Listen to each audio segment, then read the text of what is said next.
Namun, saya harus menjelaskan secara detail dan penuh dengan data dalam perspektif untuk menanggapi hasil laporan dari IMF tersebut.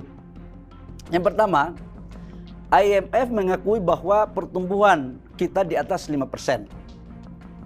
Yang kedua, IMF juga mengakui dan mengapresiasi bahwa inflasi kita di bawah 5%. Dan ini salah satu pertumbuhan dan inflasi selalu terbaik di antara negara-negara G20. Tapi juga IMF mengatakan bahwa kita dalam mengelola keuangan negara kita, itu defisit kita kembalikan ke bawah 3% 1 tahun lebih cepat. Artinya IMF melihat bahwa ini sebuah hal positif dalam rangka pengelolaan keuangan negara. Yang kedua, IMF juga dalam siaran persnya itu mengakui bahwa FDI ke Indonesia akan terus mengalami peningkatan.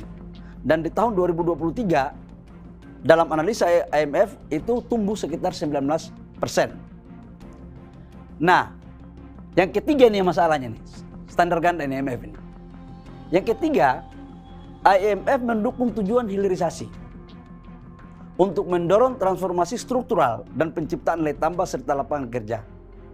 Namun, IMF menentang kebijakan larangan ekspor karena menurut analisa untung ruginya yang dilakukan oleh IMF itu adalah pertama menimbulkan kerugian bagi penerimaan negara dan yang kedua berdampak negatif terhadap negara lain.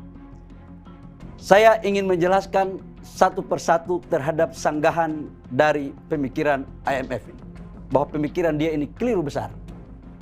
Yang pertama, bahwa untuk FDI kita itu betul akan tumbuh sekitar 19% ke atas. Bahkan di kuartal pertama itu ada datanya, tolong dilihat, itu tumbuh 20% lebih FDI kita. Dan FDI ini di luar hulu migas, di luar sektor keuangan. Ini adalah sebuah kepercayaan publik global kepada Indonesia dalam menerapkan berbagai kebijakan ekonominya, termasuk dalam melakukan reform terhadap berbagai regulasi yang memperlambat proses investasi. Dan kepercayaan kepada pemerintah. Jadi, mohon maaf teman-teman, sekalipun kita sekarang sudah masuk di tahun politik, trust global kepada Indonesia di bawah kepemimpinan Bapak Presiden Joko Widodo itu sangat kuat sekali. Saya baru balik dari Amerika soalnya. Yang kedua, IMF mengatakan bahwa negara kita rugi. Ini di luar nalar berpikir sehat saya. Dari mana dia bilang rugi? Tahu nggak? Dengan kita melakukan hilirisasi, itu penciptaan nilai tambah itu sangat tinggi sekali di negara kita. Contoh, hilirisasi kita di nikel. Ekspor kita 2017-2018 itu hanya 3,3 miliar US dollar. Begitu kita menyetop ekspor nikel, kita melakukan hilirisasi, ekspor kita di 2022 itu hampir 30 billion US dollar, 10 kali lipat.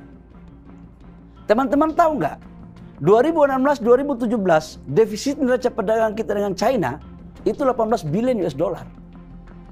Akibat hilirisasi, kita dorong ekspor kita tidak lagi berbentuk komoditas, tapi sudah berbentuk setengah jadi dan barang jadi.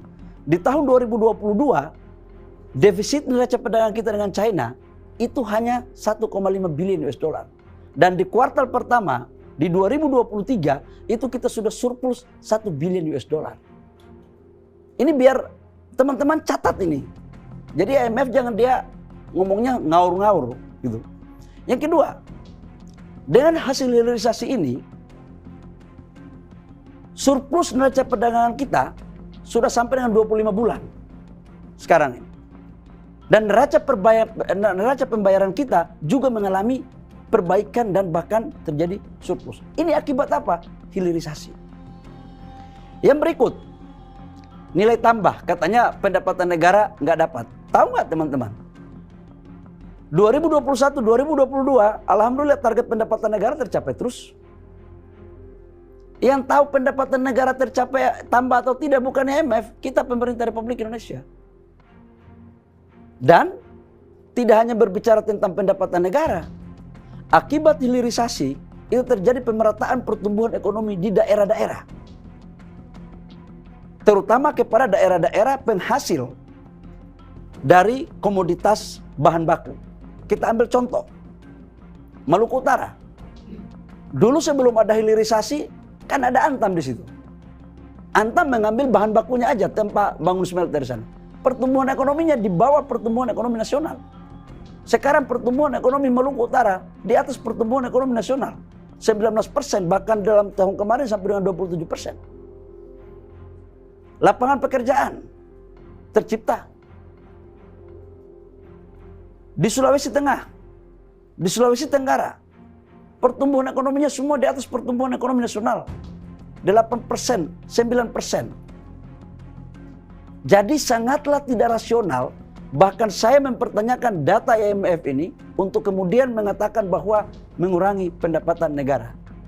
Dalam konteks pajak ekspor komoditas iya. Tetapi yang harus kita lihat adalah komoditas kita ketika kita membangun hilirisasi itu akan menghasilkan pendapatan PPh badan, PPN, kemudian PPh pasal 21 dari tenaga kerja. Dan harus dilihat bahwa hilirisasi itu bukan hanya pada konteks untuk menciptakan nilai tambah. Tapi hilirisasi itu dilihat sebagai bentuk kedaulatan bangsa.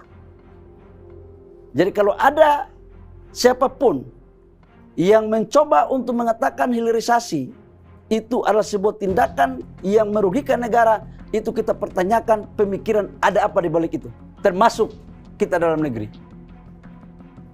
Saya sebagai mantan aktivis merasa terganggu ketika ada sebuah kedaulatan bangsa kita, independensi negara kita, itu akan digores oleh siapapun.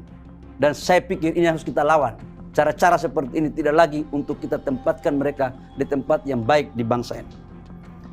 Halo, selamat berjumpa dengan saya Anika, pembaca berita podcastnews.id. Saksikan terus konten-konten menarik dari kami. Jangan lupa subscribe, like, dan komen. Terima kasih.